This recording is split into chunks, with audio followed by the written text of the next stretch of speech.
Welcome back to our channel. Today we're going to teach you how to change your password on Facebook. First, click your Facebook app. This is mine. Next, we're going to click the three dots in the right-hand corner. And then we're going to click Settings and Privacy. Right there. And then we're going to click Settings. Great. Now we're going to click Account Center. Next, we're going to click Password and Security. Change Password.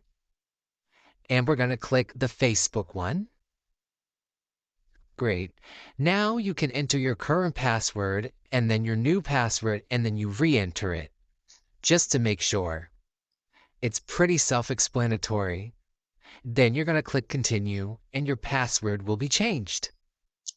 Thank you so much for watching. If this video helped you in any way, please like, subscribe, and please tune in for the next video. If you have any questions, leave it down in the comments.